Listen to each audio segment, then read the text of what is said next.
Baik pemirsa, berikutnya kami juga akan mengajak Anda untuk bisa melihat bagaimana proses kepulangan Putri Balkis setelah penahanannya ditangguhkan oleh pihak kepolisian.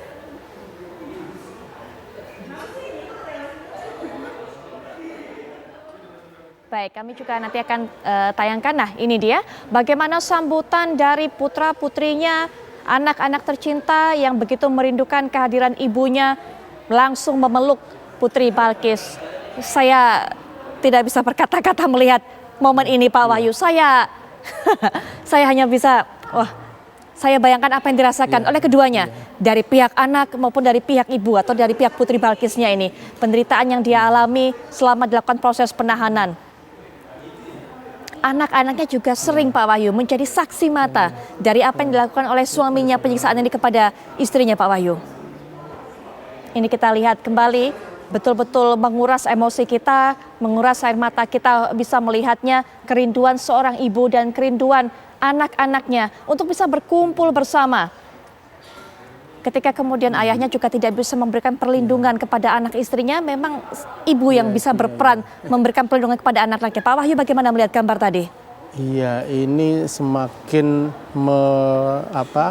menguatkan statement kami bahwa empati itu harus selalu dibangun ketika kita menangani suatu masalah. Ya, kalau kita hanya berdasarkan norma-norma yang positif saja, ya secara objektif begini, secara subjektif begini, ya putusan seperti itu. Tapi kalau empati dipergunakan, saya kira pasti ada effort, ada upaya-upaya untuk kemudian tidak viral seperti ini. Karena begini Mbak, tadi saya ingin menegaskan, begitu viral lalu Kapolda datang, itu kami Kompolnas sangat apresiasi. Artinya Kapolda sangat respon, dan dengan datang beliau kan akan lebih tahu lebih dalam, kan bisa lebih detail menerima data itu. Tetapi ketika kemudian ini ditarik ke dan disampaikan ke Polda, kesannya seperti Polres ini nggak mampu. Memang saya sudah komunikasi dengan Kapolres, dengan beberapa teman di Polda, alasannya karena di Polda ada Subsatker Renata. Kemudian agar lebih komprehensif karena banyak ahli di Polda. Tapi kan sebetulnya bisa dengan supervisi, ya, dengan pendampingan. Karena begini, Polresnya harus dikuatkan, dan kasus seperti ini sebetulnya terus terang saja banyak, Mbak. Hanya ini terekspos saja ke publik. Tapi yang namanya konflik keluarga ini kan banyak. Dan tadi semangat konflik keluarga itu adalah bagaimana melalui restorasi justice, melalui mediasi, keutuhan keluarga itu dibangun. Memang tadi gambar tadi menunjukkan mungkin bapak ini terlalu dalam tanda petik kejam ya. Tetapi kan bapak ini kan juga anak-anak ini anak kandungnya bapak ini. Dia kan dari darahnya bapak ini sehingga prinsip untuk bagaimana membangun keutuhan keluarga itu kan harus juga menjadi sesuatu yang harus kita idealkan. Jangan kemudian kita, ini hukum, karena kamu melanggar ini salah, ini ada pasalnya, kan harus begitu. Itu yang kami harapkan, sehingga kemudian ini polisi juga harus dikuatkan dengan Polres ini kan harus semakin dikuatkan dengan kepercayaan diri bahwa persoalan ini bisa kita atasi lah. Nah, itu saya kira itu menjadi sangat penting untuk kita semua. Pembelajaran ini, pembelajaran kasusnya, pembelajaran proses pendidikannya, termasuk pembelajaran penanganan ini semua, termasuk bagaimana mengelola, bagaimana publik merespon. Saya kira ini menjadi poin-poin yang sangat berharga, yang bisa menjadi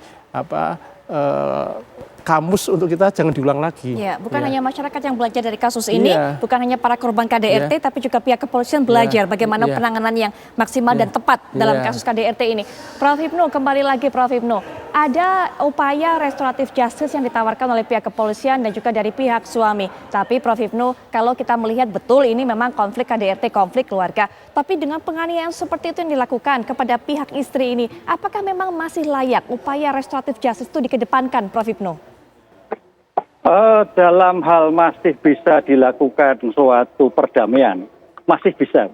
Karena ini semua adalah tergantung satu pihak istri, keluarga istri. Jadi konsep restoratif justice itu bukan hanya pemilihan korban, tapi juga adalah pemulihan keadaan sosial rumah tangga, lingkungan. Seandainya keluarga besar dari Bu Balkis bisa menerima, keluarga Pak Balkis bisa menerima, itu oke. Karena konsep restoratif justice itu adalah ke depan justice of omnium, bahwa keadilan itu di mana-mana. Dengan demikian, konsep kedamaian di antara keluarga, konsep kedamaian dalam lingkungan keluarga bisa terpenuhi. Kalau itu bisa terpenuhi, bisa. Karena konsep restoratif itu dalam kejahatan apa pun bisa, Mbak. Nah, pertanyaannya, ketika dua orang itu tidak bisa, apalagi keluarga tidak bisa, ya saya kira sulit. Sekarang pertanyaannya, bagaimana seorang penyidik menjadikan mediator terhadap para pihak bapak dan ibu yang bersangkutan. Kalau itu bisa diterima, keluarga besar menerima, insya Allah bisa. Tapi kalau tidak, ya tidak bisa. Kuncinya adalah kedua pihak.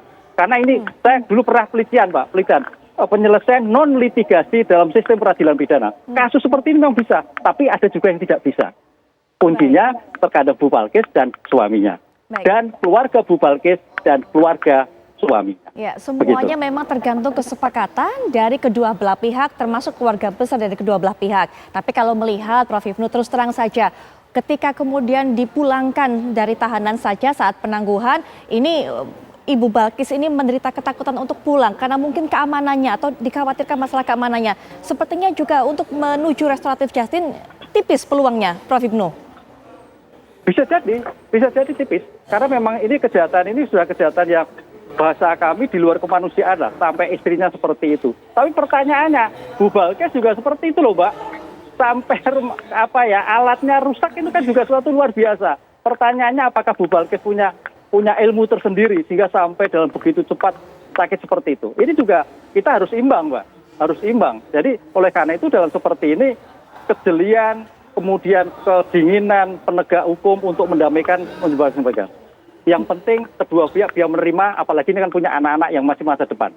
Itu yang bisa dilakukan. Tapi kalau memang tidak bisa, kayaknya seperti itu agak sulit. Agak sulit, Mbak. Keluarga istri sudah seperti itu dan ini sudah memuncak. Kalau sudah memuncak itu bicara karakter. Maaf, mungkin karakter suaminya sudah sungguh pendek. Bisa jadi. Sehingga sulit untuk diteruskan. Sehingga dalam seperti ini ya penyelesaian pidana. Itu yang terjadi. Makanya kita harus melihat secara detail tidak hanya kasusnya, tapi pada bagaimana pendekatan psikologis, pendekatan kejiwaan. Masih bisa diperbaiki atau tidak. Sebab kalau tidak, kasihan pada Bu Balkis. Baik.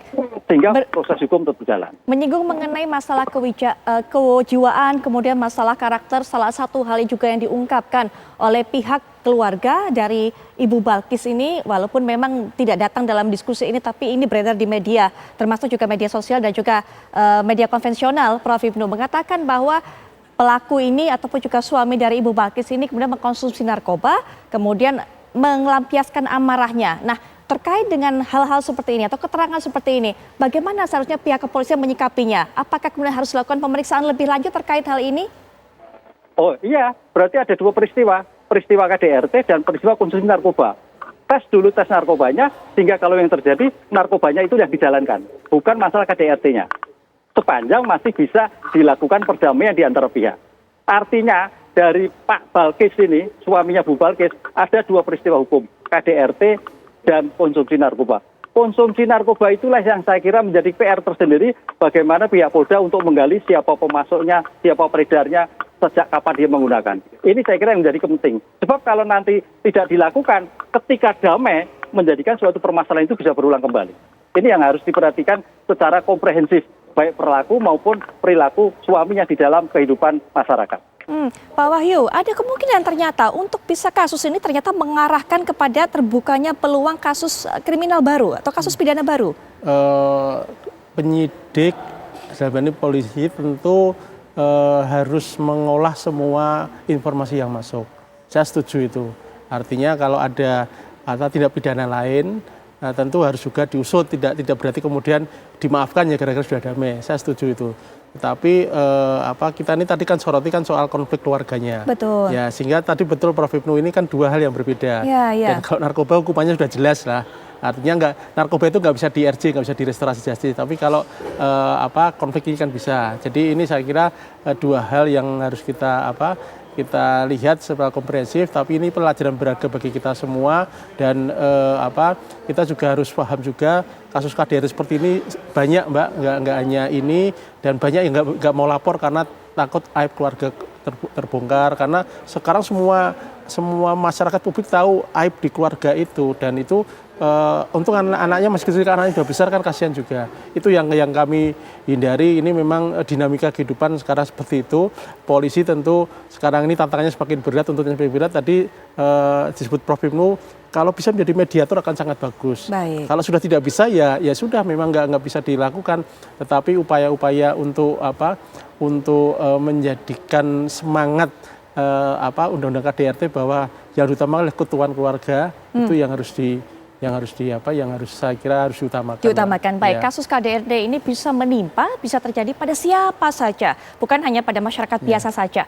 Kalangan artis juga sempat mendapatkan kasus KDRT dan juga di blow up kasusnya di media. Kita akan lihat beberapa kasus KDRT yang dialami oleh selebritis dan juga upaya penyelesaiannya. Inilah dia deretan publik figur yang mengalami kekerasan dalam rumah tangga dan berujung pidana.